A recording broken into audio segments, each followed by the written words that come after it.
তো বাইকার যে পরিমাণে ফুয়েল সংকট, হ্যাঁ, এই ফুয়েল সংকটের সময় আসলে বাইকে আমরা যারা এরকম মোটর ব্লগিংয়ের সাথে জড়িত, আমরা কি আসলে চালিয়ে যেতে পারবো এটা? This is the burning question এখন। তো ইট ইজ কোয়াইট ইম্পসিবল, আমার মনে হয় ডিফিকাল্ট। হ্যাঁ, কারণ ফুয়েল আসলে পাম্পে গেলে পরে দেখা যাচ্ছে যে 2-2.5 ঘন্টা 3 ঘন্টা কোনো কোনো ক্ষেত্রে দাঁড়িয়ে থাকার পরে অনলি 200 টাকার ফুয়েল মিলছে সেখানে। তারপরেও দেখা যাচ্ছে একাধিক পরিমাণে পাম্প কুষ্টিয়াতে থাকার পরেও সেখানে একটা কিংবা দুইটা চালু আছে। তা আসলে কর্তৃপক্ষ এই বিষয়টা কিভাবে ট্যাকেল দেবে, এটা এখন দেখার বিষয়। যদিও অসংখ্য পেট্রোল পাম্প অত্র কুষ্টিয়া এলাকায় আছে, কিন্তু বেশিরভাগ পেট্রোল পাম্পই বন্ধ।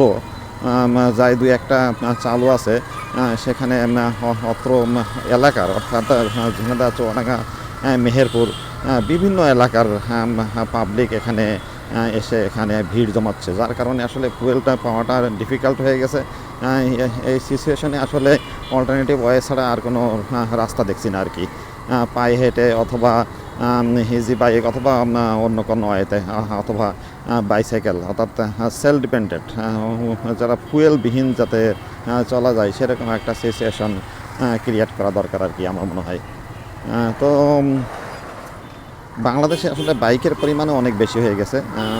একসময় যে সাইকেল হাতে হাতে ছিল, এখন সেই জায়গাটা এখন বাইকে দখল করে নিয়েছে, অর্থাৎ ম্যাক্সিমাম মানুষেরই একটা করে বাইক আছে। কারণ যুগ চেঞ্জ হয়েছে, সিচুয়েশন চেঞ্জ হয়েছে, মানুষের চিন্তাভাবনা চেঞ্জ হয়েছে, তো এখানে কিছু করার নাই। কিন্তু এখানে একটা ডিসিপ্লিন দরকার, সরকারের একটা পদক্ষেপ নেওয়া দরকার, যে আসলে কোনো একটা ড্রাইভিং লাইসেন্সবিহীন কাউকে ফুয়েল দেওয়া হবে না, অথবা যে কোনো একটা সিস্টেমে নিয়ে আসা দরকার। কারণ একই ব্যক্তি একাধিকবার ফুয়েল নিচ্ছে, আরেকজন ফুয়েল পাচ্ছেই না। একজনের দেখা যাচ্ছে পর্যাপ্ত টাইম আছে, কিংবা আরেকজন ড্রাইভিং লাইসেন্স নাই, আরেকজনের দিয়ে ফুয়েল নিয়ে আসাচ্ছে।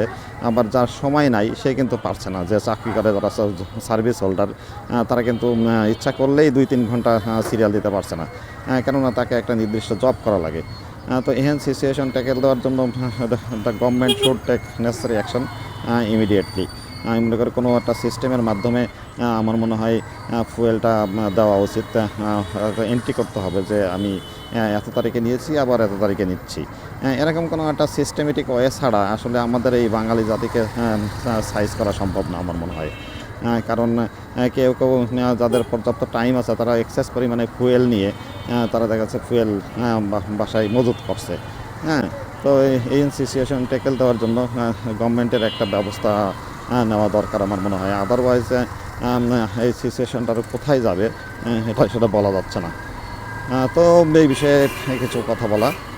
তো যদি গভর্নমেন্টের এই কথাগুলো নজরে পড়ে কর্মকর্তাদের, অথরিটির, তাহলে তারা যাতে এই বিষয়ে ব্যবস্থা নেন, সেই লক্ষ্যে আপনারা ভিডিওটা চোখে পড়লে, প্রয়োজনীয়তা অনুভব করলে লাইক, কমেন্ট এবং শেয়ার করতে ভুলবেন না। তো দিস ইজ অল অ্যাবাউট। আল্লাহ হাফেজ, আপনারা ভালো থাকবেন।